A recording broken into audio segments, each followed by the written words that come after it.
Hey everybody, welcome to Gender, Race, and Media.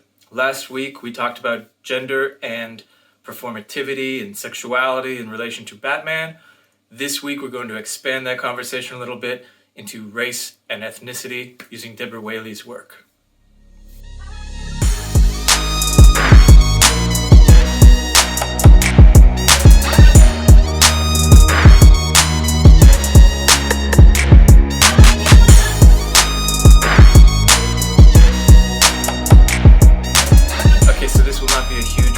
Because I want to have the opportunity to talk and discuss. I realize that that's such a crucial part of any education, but especially when you're in the junior, senior level as an undergraduate, you've already taken intro to media, you've already taken theory, and so it's not so much about explaining concepts, it's about working through them, and the best way to do that is with dialogue. So this Thursday, we will talk, and I'll send you more info about that. So I just want to introduce some of the ideas so that you can think about it. I want you to read the chapter, Deborah Whaley's chapter from Black Women in Sequence, the one on Catwoman. And so this is obviously sort of in line with last week's discussion about Batman, Joker, and Robin, and other characters. I apologize to you if you're not a big Batman and DC fan. If you are, you're welcome.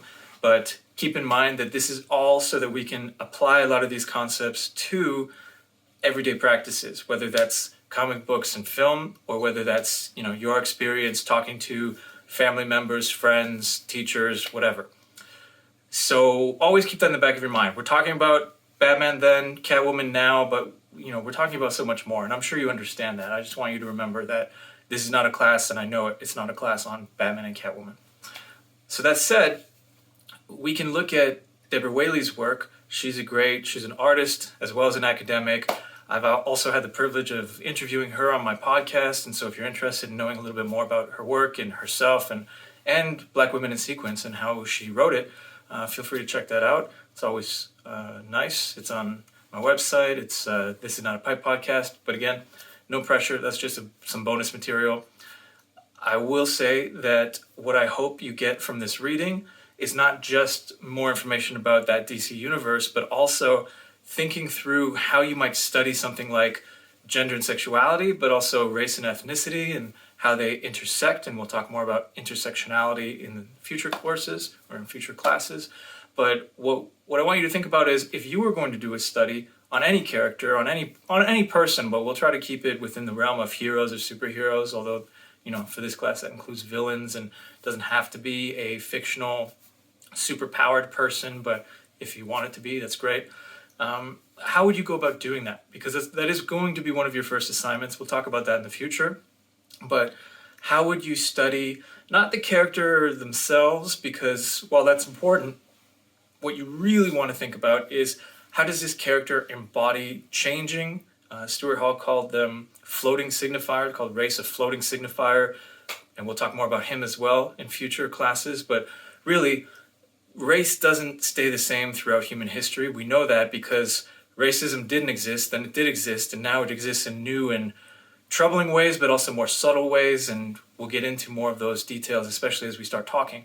But yeah, these things change. The way we represent them changes, and that changes sometimes through characters like Batman, but it also gets reflected in characters like Catwoman as they sort of morph through different audiences, through different representations, and through different media, right? Film, comics, literature, books, characters that you can buy, like action figures or whatever. All of these forms show us not just a character, but also reveal some stuff about how we as Americans, as North Americans, Westerners, English speaking, depending on how you want to phrase it, global in many cases now, how we see things like race, gender, sexuality fitting together or not fitting together. Sometimes things are just sort of verboten and you want to, or at least the idea is that they should be separated. So what is race? What is ethnicity? Obviously, on one level, these are constructions, right? They don't really exist in the sense that you can't say this is definitively the race of somebody or this is how African Americans are, because it varies so widely, but also it changes over time, and it depends on who you're speaking to and under what context, right? Or what circumstance. So Catwoman presents some interesting things. She started off really white in the comics. Then she kind of appeared in different ways, and as Deborah Whaley points out in her book, she was portrayed in the same 1960s show by different characters, which is not so uncommon. You know, you have one character or one actress, then she can't do it, or whatever, for whatever reason, you get a new actress in. And in this case, they replaced her with different actresses of different races, and to some that was controversial, and to others that was totally normal, or nothing to remark upon.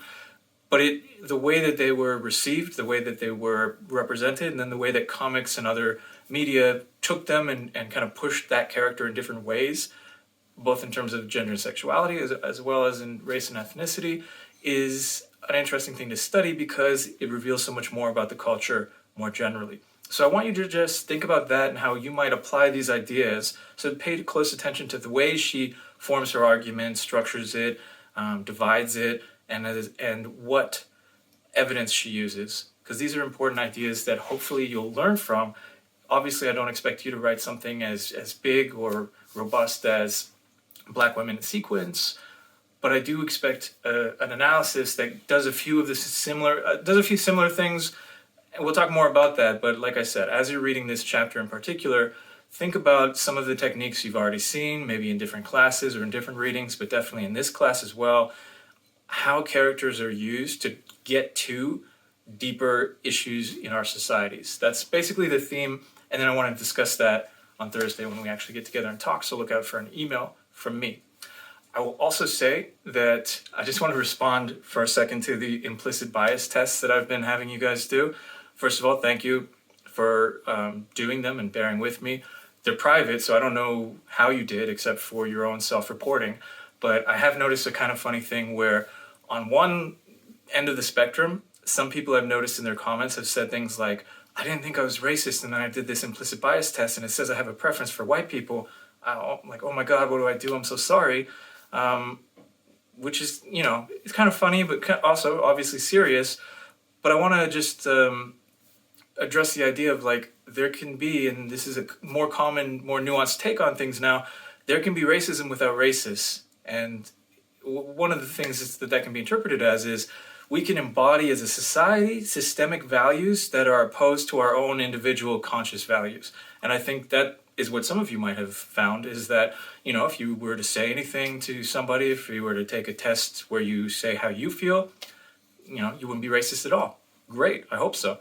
But that doesn't mean you don't live in a society where white is privileged over black, men are privileged over women, straight are privileged over gay, and all of these other forms of power, and they're never equal, right? There's always a sort of dominant and more repressed or more vilified in some cases, like we talked about the Joker last week. But anyway, you live in a society where this stuff happens, right? And so it kind of gets into our unconscious, where it's easier sometimes to associate things. So I'll just say, if you found a bias, that's a good thing, because you can learn to think about both your conscious ideas, which I hope you don't need to think about too much, because you can say, I'm not a racist, I treat people equally.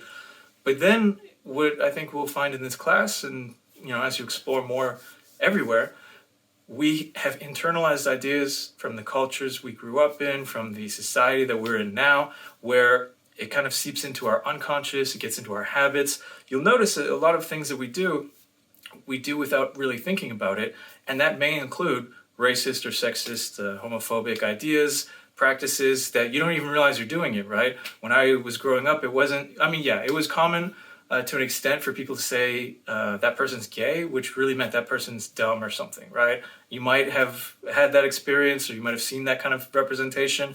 Today, that's not really acceptable anywhere. Not that it was ever a good thing, but it was more common and more acceptable. And of course, in earlier generations, think about the words that were acceptable to say in the US in relation to race and ethnicity, right? Obviously, things change, our understandings change. And so while we may not be saying things or doing things that are offensive, I hope, we may actually still be a part of a society that is inherently racist. And so that's something we have to come to grips with. The other thing I'll say, so that's the people that are all worried about their results. The other thing I'll say is, the kind of dismissal of it is also interesting to me. So I've had a few people say something like, it said that I was, that I preferred white people or that I preferred straight people, but I don't. If you didn't at all in any way, unconscious or conscious, you wouldn't get that result more likely, right? And so I would just say, try to reflect a little bit more about where that result might be coming from. It's probably not because you didn't understand the practice, because why would it go in one direction or the other? It's more likely, I think, that there are these unconscious societal issues that are within us, that are embodied within us and our practices, which make it maybe more difficult or easier to associate certain groups with certain ideas. So yeah, you are a little racist, maybe. Not because you overtly think so, I hope, but because we have internalized some of these practices. And it's important that we acknowledge that and that we don't just say, no, the test is wrong. So that's just to say the whole purpose is to reflect more on how we act, how we think, and to realize that, yeah, just because you say, hey, I treat everyone equally, does not necessarily mean, and probably doesn't mean, that you actually in practice always treat people equally, even if that is your intention. So I want you to reflect on it. It's a personal thing in the sense that you're doing this test and I'm not monitoring that. But as a class, we'll talk about how to think about our own standpoints, how to think about other people's standpoints, and how to work with things like the results, especially when they don't seem to align with what we would consciously say our beliefs are. So yeah, don't worry so much if you get a result that you didn't expect, but also don't dismiss it completely as there's something wrong with the test. Your final, the last one I want you to do is this week, Promise No More. You're welcome to do any and all of these tests. You can see where they're available from Harvard, but that was really just to get us sort of thinking and reflecting on ourselves and our positions within our societies. So anyway, I've already spoken much longer than I intended to. I appreciate you all doing this, doing your best with these answers. Keep referring to the text that we're reading and responding in thoughtful ways, and you'll do really well in this class. I look forward to meeting you all digitally on Thursday. Take care.